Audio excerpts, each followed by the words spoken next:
ঢাকা শহরে কিন্তু শীত পড়ে নাই, কিন্তু শীত শীত একটা ফিল হয়। আর বাজার তো শীতের সবজি দিয়ে ছেয়েই গেছে। আর গ্রামে কিন্তু শীত পড়েছে, কিছুদিন আগে যে গিয়েছিলাম তখন অনেক বেশি শীত লাগছে রাতের বেলা।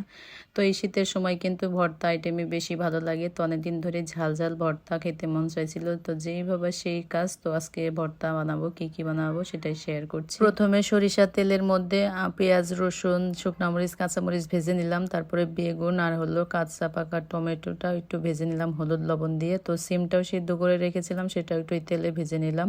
তো মিক্সড একটা ভর্তা বানাবো। প্রথমে মরিচ, রসুন এগুলো বেটে নিলাম, আর একটু হলো ধনিয়া পাতা ছিল, সেটা দিয়ে একটা ভর্তা বানালাম। তো ভর্তা বানালে তো পাটায় মেখা ভাত খেতেই হবে, অনেক বেশি মজা লাগে। তো তারপরে একটা মিক্সড ভর্তা করব, সেটা হলো শুকনা মরিচ, তারপরে হলো একটু ভাজা রসুন, কাঁচা পেঁয়াজ, ভাজা পেঁয়াজও নিয়েছি।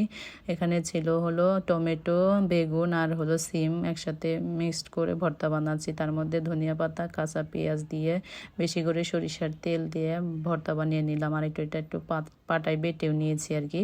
তো তারপরে হাত দিয়ে ভালো করে মেখে নিয়েছি। এই ভর্তাটা যা ঝাল হয়েছিল দেখেই লোভ লাগছে অনেক বেশি। তো পাটায় যেহেতু ভাত মেখেছি আর মানে লোভটা সামলাতে পারলাম না। বানানোর সাথে সাথেই খেয়ে নিচ্ছি। পাটায় যে ভাত মেখেছিলাম সেটা দিয়ে আর একটা মিক্সড ভর্তা বানালাম, আর একটা ধনিয়া পাতার যে ভর্তা করেছিলাম সেটা দিয়ে খেয়ে নিচ্ছি। মিক্সড ভর্তাটা অনেক বেশি ঝাল হয়েছিল, অনেক বেশি মজা।